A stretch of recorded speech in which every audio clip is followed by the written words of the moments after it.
di HR-V EHEV ini speaker lebih banyak, ada tambahan tweeter di bagian belakang. Makanya mobil ini tuh menghasilkan dua figur angka nih. Nah, untuk tenaga mesinnya. Halo Sobat Setir, selamat datang di Setir Kanan. Kembali lagi sama gue Narendra. Dan pada kesempatan kali ini kami akan melakukan perjalanan dari Jakarta menuju Anyer dan kembali lagi ke Jakarta bersama mobil terbarunya dari Honda, yaitu HR-V EHEV. Kita udah sempat bikin first impression review dan pada kesempatan kali ini kita akan bawa jalan. Kira-kira bagaimana keseruannya? Ikutin terus videonya sampai habis. Let's go!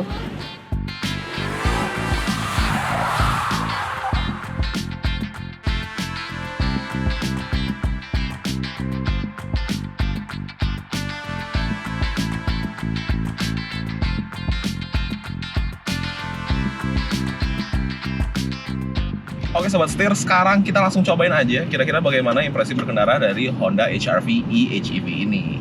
Nah, gue mau mulai dari posisi duduknya dulu. Sebenarnya posisi duduknya itu masih mirip-mirip dengan HR-V yang mesin ICE gitu. Tapi bedanya sih, kemarin kan sempat naik yang RS EHEV yang dimana joknya tuh udah elektrik. Gue ngerasa sih posisi duduknya lebih tinggi ya kalau dibandingkan dengan yang jok non elektrik kayak gini gitu. Mungkin karena ada modul electric seatnya di bawahnya jadi dia lebih tinggi atau gimana, tapi gue sih ngerasa gitu. Dan bagi gue dengan jok yang non elektrik ini malah bisa mendapatkan posisi duduk yang lebih cocok buat gue gitu. Selebihnya sih ya mirip-mirip lah, dari steeringnya bisa dan teleskopik dan segala macam gitu. Tetap posisi duduknya tetap enak, tetap berasa comfortable di dalam HR-V. Oke, lanjut lagi ke ngebahas masalah visibilitas. Visibilitas juga kurang lebih masih sama aja, masih mirip-mirip. Spion kanan kirinya juga ukurannya lumayan besar, jadi buat ngecek kanan kiri masih aman. Kaca belakang juga gede ukurannya.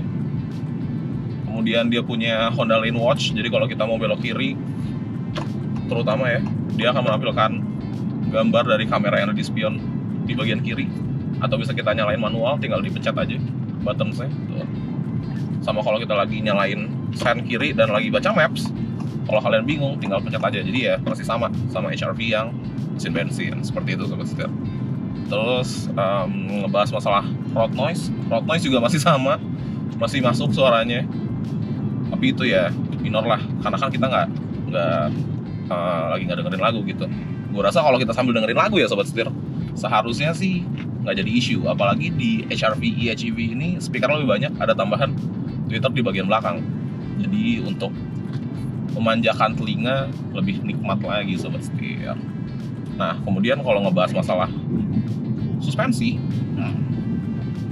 masih mirip-mirip karakternya. Walaupun sekarang ada baterai ya di bagian belakang ya. Baterai itu kan posisinya menggantikan ban serep. Karena kalau dulu ada ban serep, sekarang ganti baterai. Tapi tenang aja, karena kita dapat tire repairment kit. Jadi kita cosplay jadi abang-abang tambal ban kalau misalkan sampai ban kita kenapa-napa. Gitu Sobat Setir. Tetap aman, tetap peace of mind. Wah, gokil. Setir Kanan, harganya cerdas, jaringannya luas. Setir Kanan. Dari segi handling juga, ya masih mirip, masih HR-V banget, masih Honda banget ya. Karena Honda kan memang terkenal dengan handlingnya yang mantap, seperti itu Sobat Setir. Coba kita gel dikit, sorry ya guys. Secara steering dia masih sama, responsifnya masih enak, bobotnya juga sama. Ya seperti biasa ya, kalau kita lagi low speed, steering ringan, jadi kalau mau parkir tuh nggak perlu effort banyak memutar steering wheelnya. Sedangkan kalau lagi high speed, dia berbobot rasanya, jadi bisa lebih presisi. Seperti itu. Nah, kemudian tentunya yang menjadi pembeda utama adalah dari karakter gasnya, karena sekarang kan dia sudah menggunakan teknologi hybrid gitu, EHEV. Bagi gue sih rasanya nice banget, karena jadi lebih smooth rasanya, nggak terlalu apa ya. Kalau dulu tuh ini kita gas. Oke, jadi Honda HR-V EHEV ini itu mengedepankan sistem listriknya dulu, alias electric first.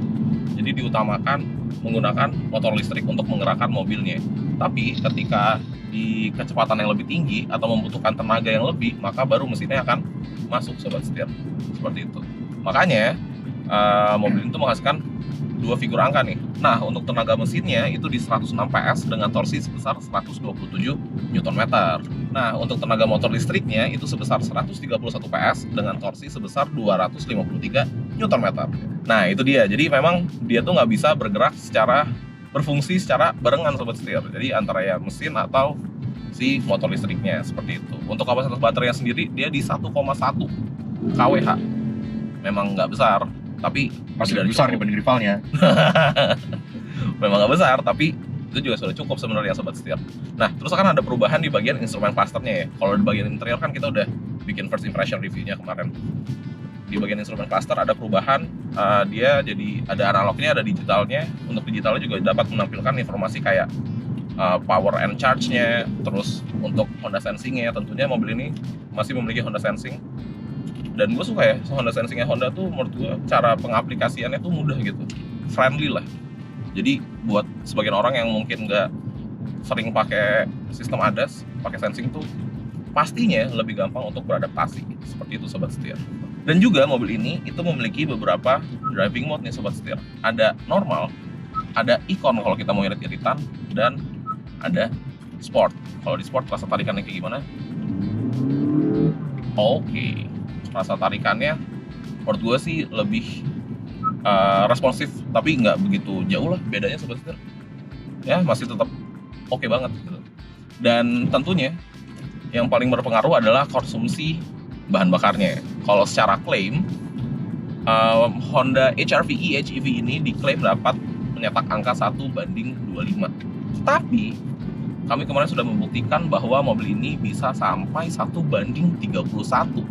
Gokil, itu dalam keadaan ya memang kita ambisius ya untuk menggapai angkanya gitu. Tapi gue rasa kalau kita bawanya lebih nyantai lagi, lebih enjoy lagi, ya mungkin nggak di 1:31, tapi pasti di atas 1:25. Karena buat nge-reach 1:25 itu easy peasy gitu sobat. Lemon squeezy. Jadi kebayang ya gimana nikmatnya berkendara Honda HR-V e-HEV ini. Nah sobat setir, pas kita mau ke Tahura ini lagi di jalan, itu kita melewati jalanan yang lumayan berbelok dan lumayan nanjak. Tadi kita sempat ngelewatin beberapa tanjakan-tanjakan, walaupun memang tanjakannya nggak yang curam banget ya, tapi cukup bisa memberikan penilaian terhadap mobil ini. Jadi memang HR-V e-HEV ini terbantu dengan sistem hybridnya. Nah ini depan kita tanjakan, itu jadi effortless banget. Ini gue sekarang lagi pakai mode EV. Nah ini mati EV-nya, kita masuk mesinnya. Even mau kita gas di tanjakan pun tenaganya tuh ada terus, ngisi terus sobat setir. Nah ini nih kepake banget, terutama buat masyarakat Indonesia yang suka bawa mobilnya kemana-mana. Mungkin suka pakai buat jalan-jalan ke puncak atau pulang kampung, tinggal di daerah yang banyak tanjakan-tanjakan. HR-V ini yang e-HEV ya, itu benar-benar capable nih untuk melahap setiap jenis jalanan dengan effortless tentunya. Nice. Oke, sekarang gue udah cobain duduk di bagian driver seat. Abis ini kita pindah lagi ke bagian belakang. Kita cobain gimana rasanya. Apakah ada perbedaan semenjak ban serep diganti baterai? Mari kita buktikan. Oke sobat setir, sekarang kita duduk di jok belakang dari HR-V e-HEV ini. Nah, sebenarnya ada beberapa hal nih yang berubah di bagian belakang. Yang pertama, tentu audionya sekarang jadi lebih banyak speakernya. Nah, di bagian belakang ini juga kita mendapatkan tambahan tweeter di atas ini nih sobat setir. Apakah ada perubahan atau perbedaan di bagian suspensi belakang? Menurut gue sih sebenarnya nggak begitu terasa perbedaannya. Bahkan cenderung mungkin ya sama-sama aja lah. Karena bisa jadi ukuran dari baterai dan ban serep itu dari segi bobotnya itu sama atau mirip-mirip. Jadi bisa dibilang ya kalau di belakang ini tetap nyaman sih sobat setir tuh. Dan ya fitur-fiturnya juga lengkap ya, kayak ada 2 buah charging port Type C. Jadi kalau kayak gue gini lagi perjalanan jarak jauh, ketika baterai handphone gue habis atau baterai devices gue habis, ya tinggal colok aja. Itu deh, jadi nggak perlu rebutan sama penumpang yang ada di bagian depan. Serta di sini ada si armrest nih dengan 2 buah cup holder. Tetap nyaman, tetap enak untuk perjalanan jarak jauh. Terutama ketika kita di dalam kota gitu misalkan, itu juga tetap nyaman sobat setir.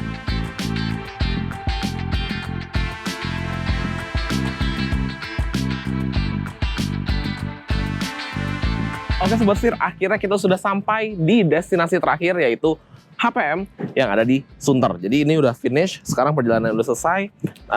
Pada video kali ini kita juga udah cobain HR-V eHEV ini, kita udah cobain bagaimana ketika HR-V ini mendapatkan teknologi baru yaitu teknologi eHEV alias teknologi hybridnya. Kerasa semua dari segi tenaganya yang lebih powerful, terus konsumsi bahan bakar yang jadi lebih irit. Kami mencetak angka yang lumayan fantastis ya, di 1:31,6 yang dimana klaim dari Honda sendiri di 1:25. Jadi itu angka yang sangat-sangat mind blowing sih menurut kami. Dan ya perbedaan di bagian interior juga kami dapat nikmati dengan sangat-sangat baik gitu ya. Kami duduk di belakang, nyobain audionya yang lebih enak lagi di telinga. Terus di depan juga kita mendapatkan head unit yang sekarang desainnya juga udah berbeda gitu. Jadi semua perubahan itu terbukti membuat HR-V ini lebih baik lagi sekarang, apalagi sekarang harganya yang lebih terjangkau. Untuk yang RS dibanderol dengan harga 488 juta, sedangkan untuk yang eHEV ini dibanderol dengan harga 449 juta. Kira-kira gimana menurut Sobat Setir? Tulis di kolom komentar di bawah. Oke, kalau gitu jangan lupa untuk klik like, komen, dan subscribe, serta follow TikTok dari Instagram kami di @setirkanan_official. Gue Narendra, sampai ketemu lagi di video selanjutnya. Salam setir kanan.